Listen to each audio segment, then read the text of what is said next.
3월 13일 여섯째 주 월요일 적지 않게 위로를 받다. 바울이 내려가서 그에게 엎드려 끌어안고 말하기를 소란을 풀이지 마십시오. 아직 목숨이 붙어 있습니다 하였다. 사람들은 그 살아난 청년을 집으로 데리고 갔다. 그래서 그들은 적지 않게 위로를 받았다. 사도행전 20장 10절로 12절.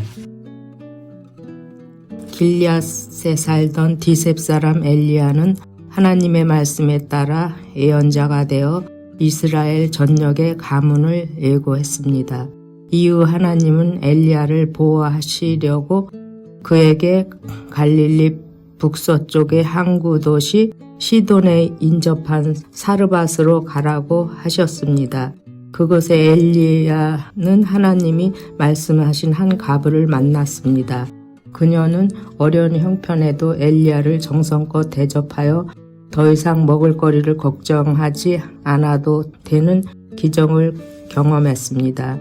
그런데 이런 일을 잊고서 얼마 뒤에 과부의 아들이 시름시름 앓다가 죽었습니다. 그녀는 하나님의 예언자를 모신 일이 도리어 자신에게 재앙이 되었다고 여깁니다.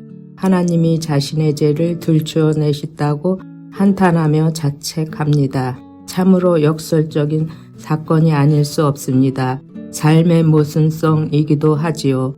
그러나 엘리야는 과부의 불행이 하나님과 만난 경험의 결말이 아님을 보여줍니다. 그는 하나님께 간청하여 그녀의 아들을 다시 살리는 기적을 일으킵니다. 이에 사르밧 과부는 이제야 저는 어른이 바로 하나님의 사람이라는 것과 어른이 하나님의 말씀은 참으로 주님의 말씀이라는 것을 알았습니다. 라고 고백합니다. 이러한 고백은 이스라엘 사람 중 누구도 하지 못했던 것이지요. 이와 유사한 이야기가 사도행전에 나옵니다.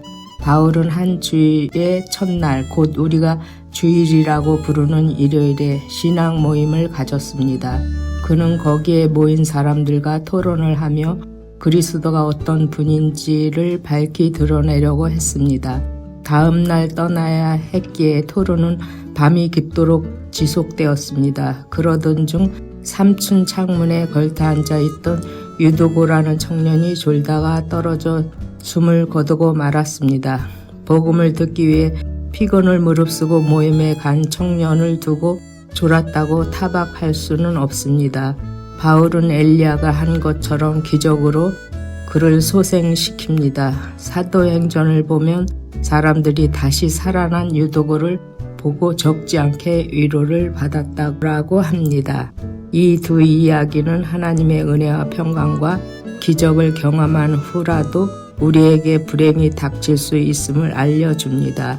주님의 일을 하다가도 그런 일을 겪을 수 있다는 것이지요. 그러나 동시에 그 불행이 우리의 이야기의 결말이 아니라고 일깨웁니다. 우리의 결말은 주님의 은혜로 생명이 살아나고 더욱 풍성하게 되는 것입니다. 이것이 주님의 일에 나서는 우리 모두에게 들려주시는 말씀입니다.